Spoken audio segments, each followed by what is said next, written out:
Welcome back to Let's Play Higurashi Matsuribayashi. It has been a little over 2 weeks since I last recorded. For this, anyway. Long time in between record sessions for this. Because, I upload one part every 4 days, and I got 4 parts out of the previous record session, so makes sense. So we last left off with Irie in a pretty dangerous spot. What is the observation unit saying? It's the 17th for the day they started their observation. There hasn't been one phone call. Hey, Director Irie. That means Rika-chan is still at home, right? Yeah, I guess so. I'm not sure. She has gotten so much better. Maybe she stuck out of something. Today is the day of the festival, remember? I think there are some vendors set up near Rika-chan's house. There are a lot of people around, so maybe your observers missed her. Well, can that be possible? Every time Director Irie leaves, we place a seal on the house afterwards. I don't think she could have gotten out through a window. So the mountain dogs are certain that R has not left the house, right?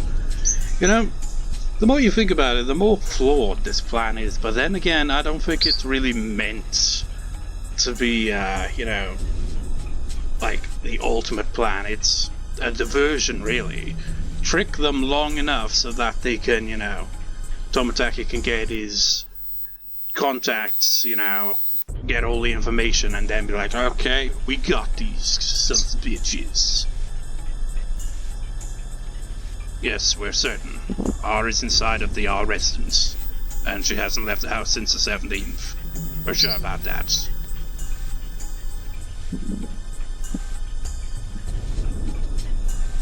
Is this Takano? The only person who checked inside was Director Irie. Nobody from the Boundary Dogs did, but you're sure about that, right? Well, the man dogs looked at me. I swallowed and then nodded to him. And how do you explain R's corpse at the police station?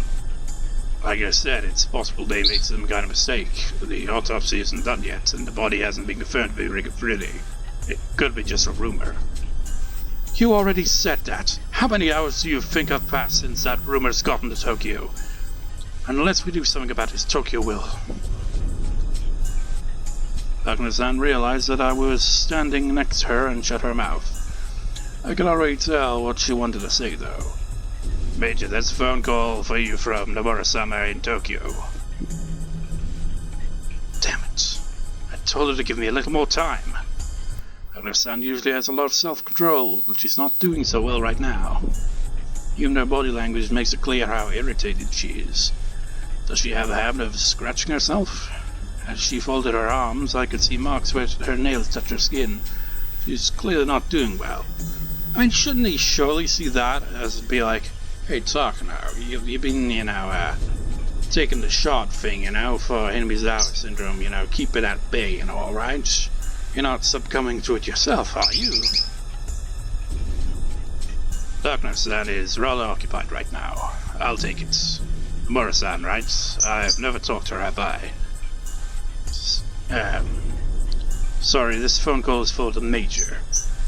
The mountain's eyes looked alternately between Takano-san's and my faces. Yeah, he's not supposed to know about it no more, is he?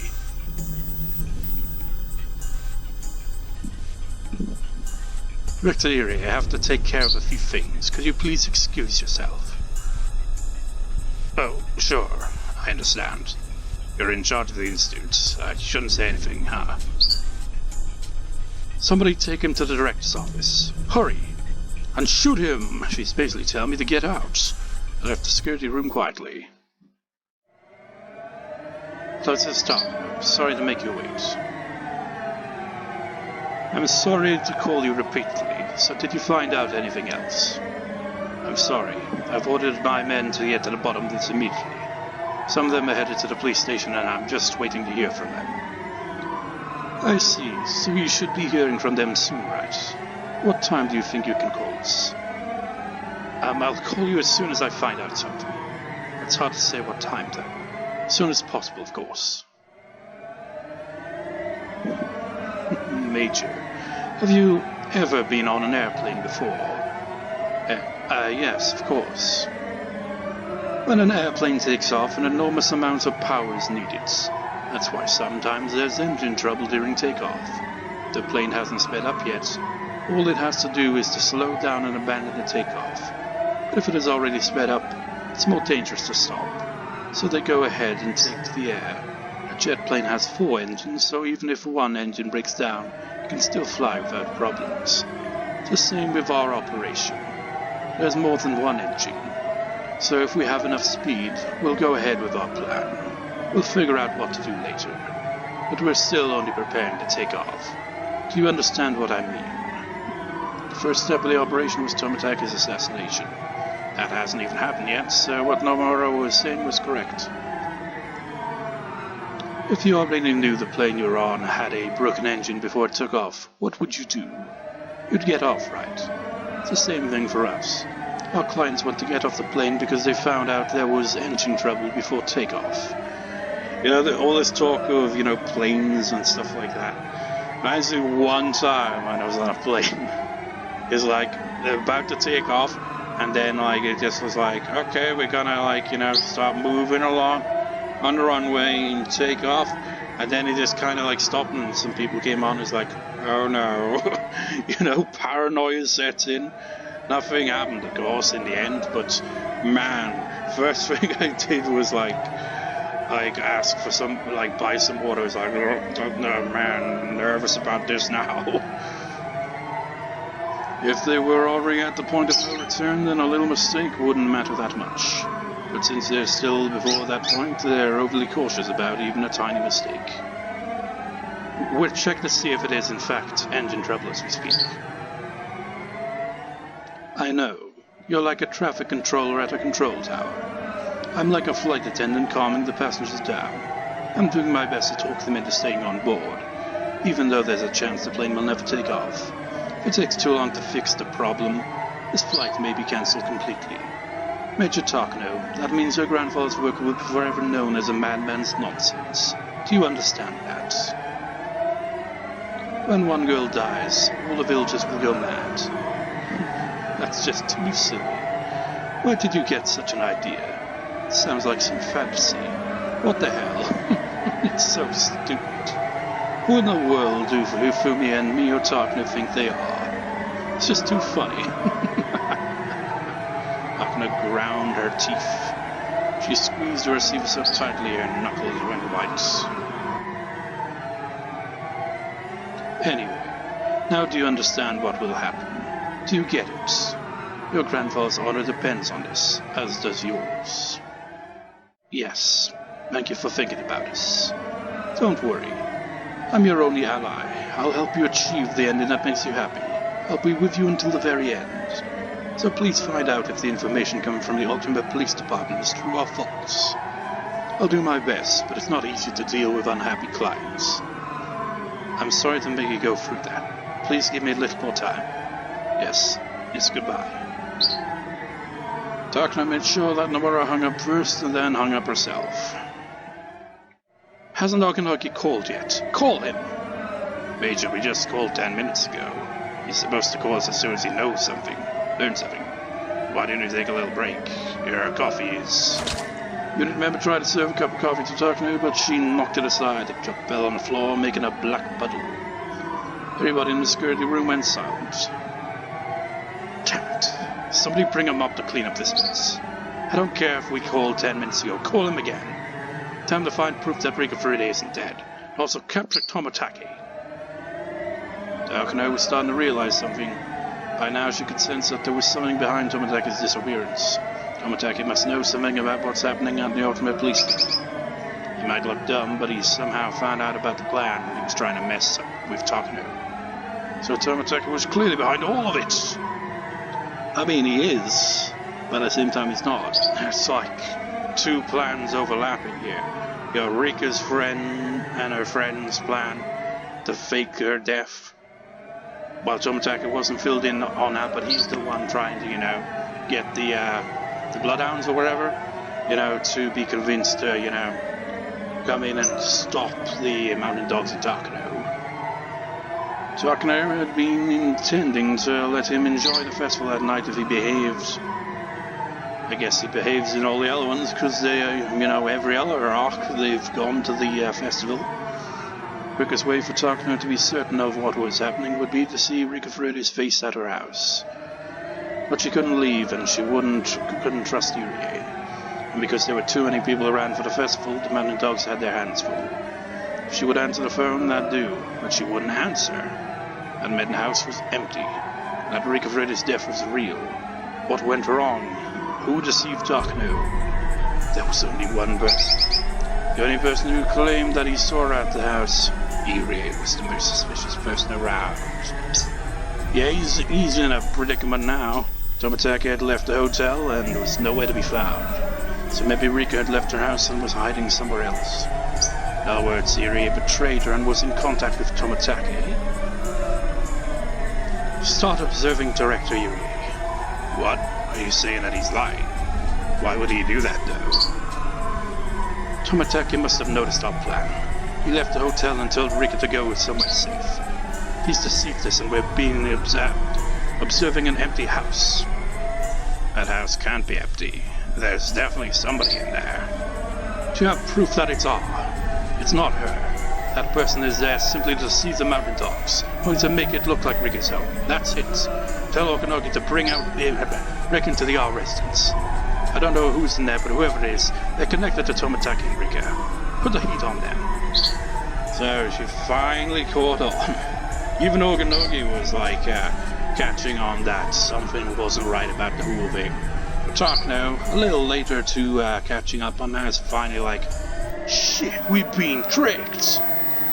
But we can't break into the R residence, not today. There are just too many festival goers around there. We can't break in until the festival's over, which is around midnight. That's why all of you are here, right? Just do something. Why? Why can't you do what I tell you to do? Can't you follow my orders? Why? You only follow my patron's orders. Unit member could only watch in silence. They knew that nothing could come. The noise of the phone suddenly broke the silence. Takano practically jumped. Yes. What? Major, good news. No, wait. What? So who's talking then? Maybe this is Okanogi then. Yes, what? Major, good news. Crow successfully got the number of the research division in Tokyo is calling for their scheduled reports. Phone numbers in Shishibone City. Mandog's trying to pinpoint the address. Tomitake, it has to be. Skylark, gather your most capable men. He's being cautious and don't make mistakes. Aaron, give them backup. Understood. Skylark 1 to all units. As soon as we get the address, we'll move in. Everyone get on board. Shit, has no man from the phone company called yet? I'll look into it. Give me 5 minutes. It was 8:45 a.m. They didn't know where in Shishibone he was staying, but depending on where it was, it might be too far to get there before 9 a.m. They would have to depend on luck. Damn it, 250 seconds, not 5 minutes.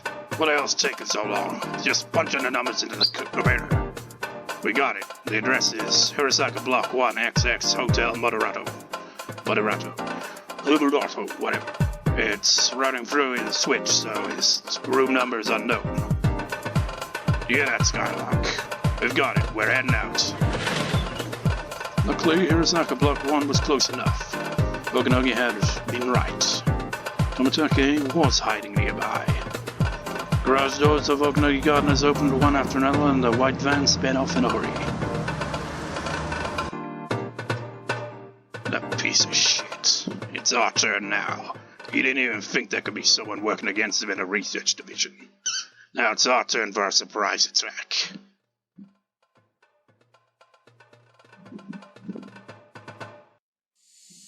Hotel Moderato. Despite its name, it had a cheap stained sign out front. Dilapidated business hotel on the outskirts of town, the perfect place for someone to lay low in. They might draw in some guests if they renovated the building into a more modern love hotel, but it was clear they didn't have the capital for renovations and could go under any minute. That's the kind of hotel it was. Tomitake was staying in one of the rooms on the second floor. The interior of the room was worse than his previous hotel. It only had a bed and a phone. And the rest, there's a painting on the wall. But that phone was what he needed the most at the moment. If he didn't have to receive regular reports, he would keep changing hotels, which was safer. But he needed up-to-date information from the research division, and his course of action would change according to that information. That unnecessarily might cause miscommunication in case of an emergency. Tomitake never suspected that there was a spy in the research division. The ticking sound from the clock echoed throughout the room. It was almost 9 a.m., but the phone might not ring at 9 on the dot. Tomitake waited in front of the phone patiently, tried to organize the information in his head so he could answer questions more calmly. At the same time, he kept in mind the possibility of an attack. At that time, he heard a woman scream in the distance. It happened again. He heard another scream. Tomitake got the sense that something was happening inside the hotel. His intuition told him that. Are they just barging into people's rooms? If so, that's gonna be freaking suspicious, isn't it? Someone was checking every single room with a master key. Since it's a love hotel, those screams are probably like, Hey, we were about to get down to business in here. Do you mind? Privacy, man. It's like it's a shit hotel, but hey, it's like, no, just piss off. Tomitake opened the curtain a little. He saw several mountain dogs who were blocking all the ways out of the hotel. How long had they been there? Finally, they had finally found where he was. Tomitake could hear their loud footsteps. He heard voices too. This one's empty. Next. This cheap hotel wouldn't have chains on the door. They had no means to fend off the master key. Tomitake could tell there were around 20 of them. Though maybe there were more. It would be no use trying to fight with them. All he could do was hide. Under the bed, or in the bathroom. At the very least, the ceiling wouldn't open up like in the movies. Should he jump out the window? It was the second floor after all. It was perfectly possible to survive a jump. They would be expecting that, however, yet this was right on city grounds. If he was confident in his legs, it wouldn't be impossible to outrun them. Tomitake soon heard footsteps outside his door. This was it. I thought it was gonna switch to a different scene and be like the ultimate cliffhanger. He jumped from the window with epic music playing. Of course there were mountain dogs on the ground waiting for him. They pointed and about 6 of them started running after him. Tomitake shot off right from the position he landed in. This took the mountain dogs by surprise. He had started the dash right after he jumped out the second floor window. Tomitake was prepared to do something like that. He had been training in case of emergency just like this one. Skylock 10 and Skylock 1. We've located the target. He's running. We need assistance. Skylock 1 to Heron. Heron, the target is heading west using the back alleys. Stop him. Roger that. Heron 2, 3, and 4. Head on over there. Here he comes. That's him. 3 members of the mountain dogs jumped out from behind the street light and stood in Tomitake's way. They prepared to stop him, but Tomitake kept running at full speed. They quickly realized he wasn't running towards them to knock them down. He was trying to run past them. There was no point in them taking a fighting position. They lowered themselves and tried to tackle him simultaneously. Now! Tomitake jumped over them. Yeah, this is kind of to be expected if they're gonna try to tackle. He must have a hell of a jump. He jumped over them like an Olympic athlete leaping over a hurdle. But he wasn't an Olympic athlete, and they weren't hurdles. Tomitake's heel struck out one of the dogs. The 2 flanking Tomitake thought they'd seized hold of him. However, as he flew over them easily, he grabbed onto 2 of their heads and smashed them against each other. Tomitake knew that this wouldn't stop them, but at least he'd gain a little time to run. Target broke through the west intercept team. He's still running. Damn it, what are they doing? Heron 10. Go around to in the car. Take the second left and we'll get him at 9 o'clock. Okay, shit. Don't let him get away. Strength. My nose is bleeding. Tomitake saw a van with its door open wide ahead of him. It couldn't stop in time and it hit the wall. As soon as it stopped, several mounted dogs jumped out of the van. Stop him no matter what! Stop him! I want to have 5 of us. Tomitake saw 5 men ahead of him. This is all going on in broad daylight as well. It's nuts. But he didn't think even those 5 could stop him. Why do trains sound their horn at people on the rails? It's not because the train will get damaged, it's because the people will get hurt. Get away! He yelled at them like the horn on a train. He wasn't warning them because they were in his way. He was warning them to move so that they didn't get hurt. Look how many we are. We outnumber him 5 to 1. Don't tell me we can't stop him. No way. There's no way you can get past us. Let's go! Tomitake didn't grin. After all, trains don't grin.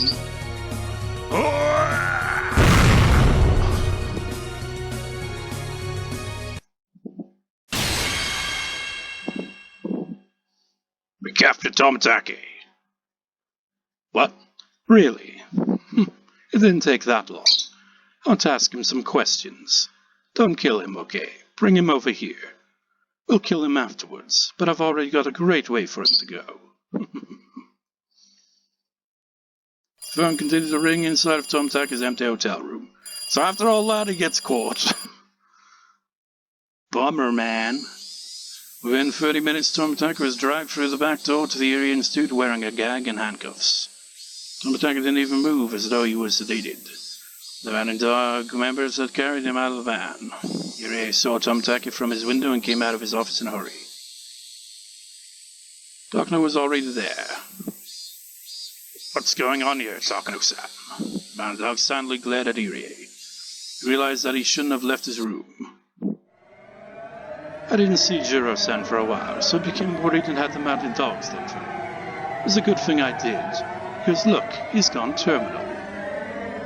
He's developed terminal symptoms. Are you sure? Of course, Tomitake didn't reply.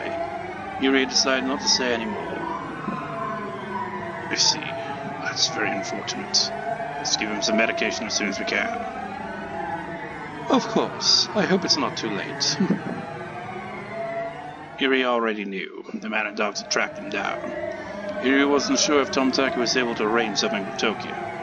He wasn't even sure if the bloodhounds had been called in. He could guess that Tomitake didn't have time. If the bloodhounds were called in, the mountain dogs would catch that information. And if that was the case, they would likely drop everything and run. But Tomitake was captured and they brought him back to the institute. That meant it hadn't gone that far and they were still trying to fix the damage. In other words, Tomitake wasn't able to do what they had hoped for. Damn it, Tomitake, you weren't so reliable after all. I mean, he did have a badass moment, leaping out of a 2-story building, just charging past them, bashing 2 guys' heads together, roaring at people like a freaking oncoming train, but it wasn't enough to take down 5 of them. What were they going to do to Tomitake? Since they brought him back alive, were they planning to torture a confession out of him? That would be very dangerous for him. He'd likely end up dead. Irie realized that he had to do something in Tomitake's place. The main reason why Irie had to rescue Tomitake was because he had no way of contacting Tokyo on his own. Takano wanted Irie to be useless, so she never told him about how to get in touch with Tokyo. Irie could receive phone calls from Tokyo, but he could only call them through Takano. Therefore, Tomitake was the key. Unless Irie rescued him, they couldn't possibly win. But Irie wasn't like the mountain dogs. He was simply a researcher. There was no way Irie could rescue Tomitake from such a high-security area. There were 8 mountain dogs in the building. There were usually only 2, but Takano had called in more. Of course, the basement was a highly secured area, and one needed an access card to get in. That card was only given to people in Irie's position. In addition to the access card, one would need a fingerprint match as well. The access card alone wouldn't do it. Therefore, the only person who could rescue Tomitake from that highly security building of the security basement was Irie. And so, even if it was impossible, Irie had to do it.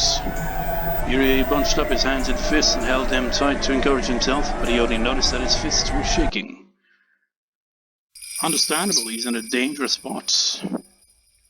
Irie, did you forget? Hanyu? You remembered what Sakasaka had told him. Why is Hanyu there? But it's very hard to anticipate your own danger. You can't underestimate it. You may not even get a chance to make the phone call. If you sense something's odd, that's an emergency. On the seriousness of the conspiracy, they won't hesitate to kill us. Please be very careful. Irie felt a cold sweat pooling on his back. Was this the emergency Akasaka was talking about? He shouldn't think that it was still okay. He might lose the chance to run. He realized that trying to do something by himself was foolish. He had his security access card, true, but that didn't mean he had to rescue Tomitake by himself. It's like how everyone else was trying to combine their efforts. He should also ask for help. I mean, given how badass Akasaka's proved himself to be, he's a very useful ally to, rescue Tomitake. Also, Tomitake was in their hands, which meant that the mountain dogs had realized they were under attack and were prepared to counter. It was very possible that they were suspicious of Irie too. Once they broke into Rika's house, Irie's lies would be exposed. Indeed, this was the emergency Akasaka was talking about. Irie had realized that. He was already in danger.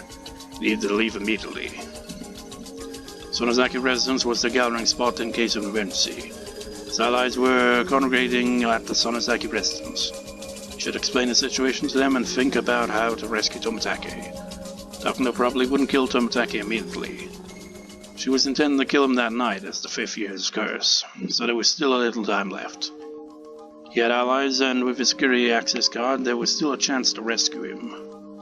Irie had to let Akasaka know that he was escaping. If they became suspicious of Irie, they would check the house and Akasaka would be in danger too. In other words, it would cause a chain reaction. Irie didn't miss his last chance to escape, but he still had to do his final job.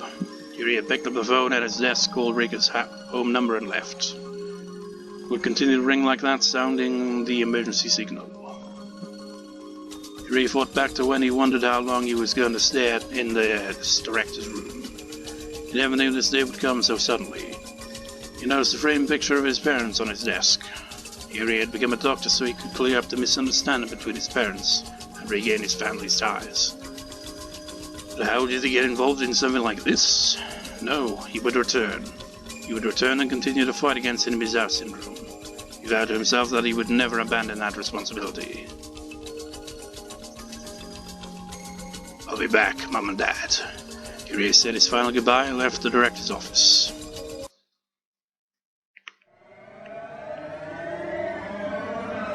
Major, there's a call from the director's office to an outside number. Phone number is... They are residents. Hey, what does that mean? Can you listen in? Of course, I'll put it over the speaker. When the members flipped the switch, there was the sound of a ringtone. Why is Director Irie calling that house now? Baby R really is at home and he's trying to let her know that Tomitake has been captured. That might be it. He has no idea we're listening in.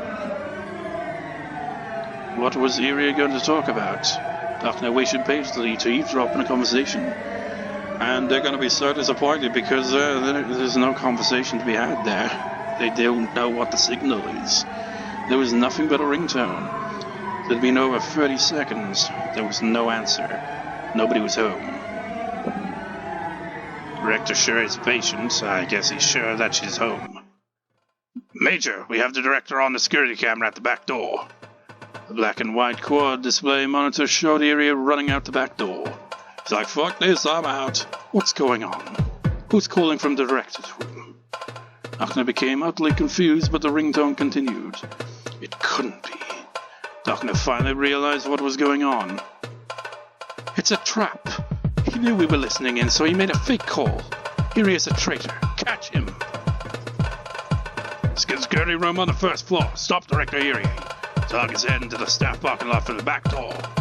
Two man dogs who were playing cards in the security room on the first floor jumped into action. The security room was located next to the back door, so Irie was still within reach. Irie had made a serious mistake. He could have left the clinic during the 30 seconds Takano and the man were listening to the ringtone. But when he got to the parking lot, he realized he forgot his car keys on the desk in the director's office, so he had to go back and get it. Oh, What a stupid mistake to make. It's like, shit, I forgot my car keys. It was only at this point that he realized he shouldn't have gone back. Yeah, he should have just freaking ran for the hills. He should have escaped on foot. But Irie wasn't used to emergencies, unlike Akasaka. It was a typical mistake any normal person who had never gone through anything dangerous would make. Although he made mistakes, he didn't forget to call Akasaka. That's important. People usually become extremely clumsy when they're in a rush. All he has to do was to turn the key, but he couldn't even do that smoothly. He kept turning the key, and finally the engine started. Irie still thought he was alright. Even if one of them questioned him, all he would have to do would be to say that he was going out to get something. Sure, they're not gonna buy that. When he released the handbrake with his sweaty left hand, he saw two of the mountain dogs dashing out the back door. The two of them looked around. Irie's eyes met with one of theirs in the rearview mirror. Pointed at Irie's car, and the two of them started running towards it. Two of them looked extremely serious and certainly not like they were chasing after him to return a dropped pen.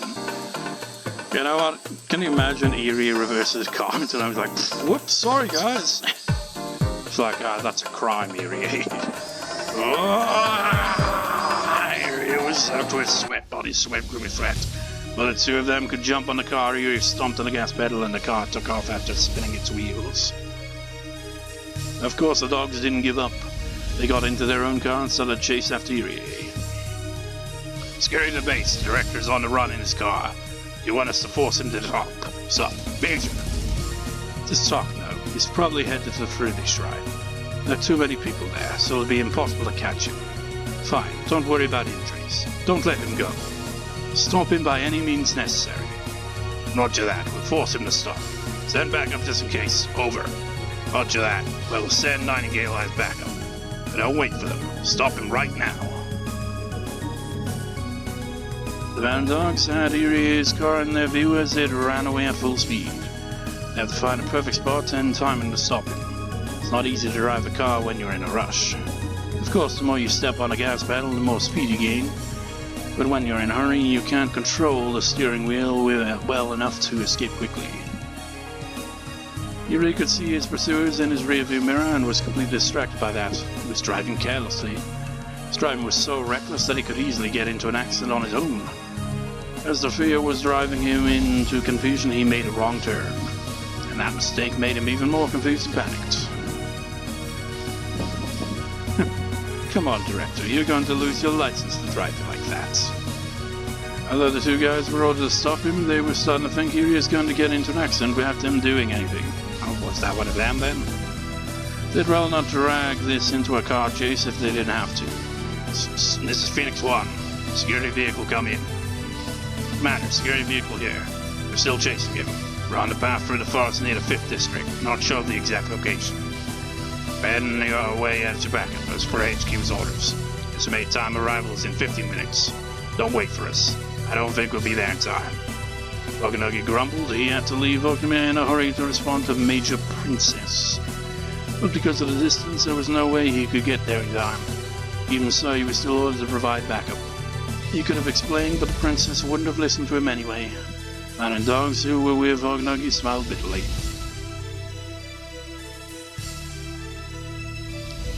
In which direction are you heading?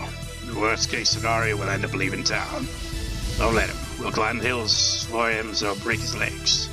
We'll go on the hills for him to break his legs. Is there anybody else? Any weapons? It's in the middle of the forest. There's nobody around. We have one submachine gun in a security vehicle. The guy in the passenger seat reclined in and climbed into the back. He lifted one of the seats and took out a black machine gun. The paint on one corner was coming off and the shiny silver metal was exposed. It was a machine gun, but it didn't look as powerful as an ordinary one. However, once the dog extended a shoulder stock and set it in place, the weapon looked far more vicious. It's MP5, correct? Is it A5? A5 or SD3? The man in the back seat looked at the uniquely shaped gun barrel. It was thick and long.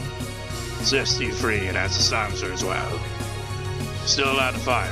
Sure it is times about with a full burst. Roger that. We're attacking.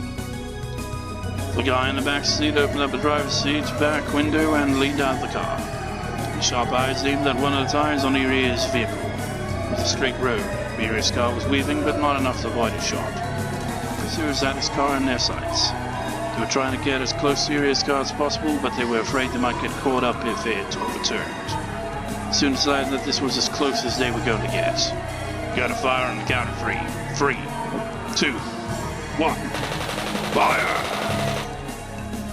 The sound the machine gun made was a lot quieter than what people would imagine, but its power was not no match.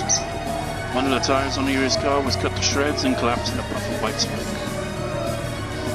Because one tire collapsed, all of a sudden Irie lost control of his car. Tried to steer away, but that made things even worse. As it spun, Irie's car drove off the shoulder of the road and slid down the slope into the forest. The sound of trees breaking and the car being battered from every direction disappeared down the slope. Pursuers stopped their car and looked down after it, but the plants were growing so high it was impossible to check from there. That was a success. The target vehicle went down the slope. It's possible that the driver's dead. We'll search on foot. Phoenix 1, Roger. 9 Gales in the area. If you're lucky, you'll run into them. They aren't even close. I'm counting on you. Good luck. Roger, ending submission. Let's go. Band dogs left the car and headed into the woods without hesitation.